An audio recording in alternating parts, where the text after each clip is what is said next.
So I'm sure glad we now know everything there is to know about TPEP. Thanks, Jim.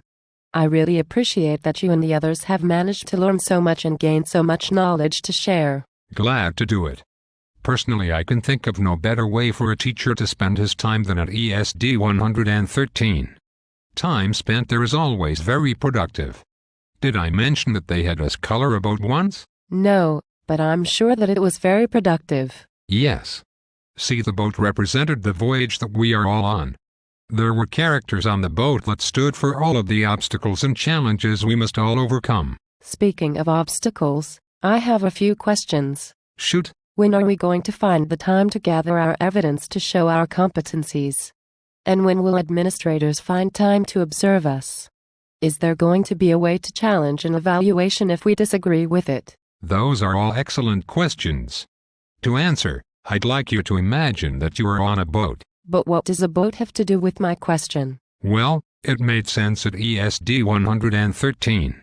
It's hard to explain, but those are all very good questions. Why do we need to do this anyway? The state legislature passed the bill requiring it. The legislature cares a lot about education. Isn't this the same legislature that cut our budget and pay for the past 4 years? Yes. Wasn't there a state Supreme Court order for the legislature to fully fund education? Yes. So does the state have any plans for funding TPEP? Are they going to give teachers days off, more lit days, more preparation time to gather their evidences? I don't think so. I don't know. I don't think anyone knows. I really wish you had been there when we colored the boat. What's up with this boat? Is that all you did at these meetings? Of course not. We were actually ahead of most other schools in the state. We have chosen the Marzano teacher evaluation model that we will use.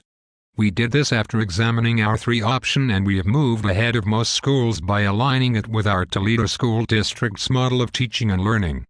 We have also begun to discuss specific measures and evidence that will be acceptable to demonstrate the various competencies. Well, that does sound like it will help us move forward and improve education if there's time for it. I think so.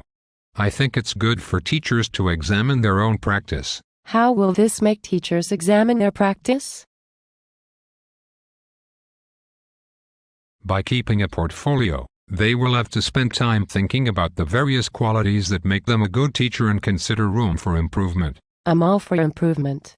I take classes all the time, but I wonder if such a system can last without adequate time to implement it. It seems like the legislature hasn't thought this through. I think they are rushing us. The legislature feels that they need to. The legislature cares about education. Picture it this way. You're on a boat, and the admiral has been ordered to set sail. And no one in the fleet really knows where the fleet is going, but others have assured us all that it's a good place to go. And the admiral will be judged on how well she gets us there, and the captains in the fleet will be judged for how well they get us there, and the sailors and crew will be judged on how well they get us there, but headquarters hasn't quite given us specific coordinates yet, only a set of directions that tell us where we should try and sail. And, while the crew was asleep, we received orders and are already at sea. And the crew mostly just learned today that we are underway. And it's possible that we may run out of fuel, but we are going because we have orders. Get what I mean? Not really. Okay, I'll try again. Imagine that you're on a boat.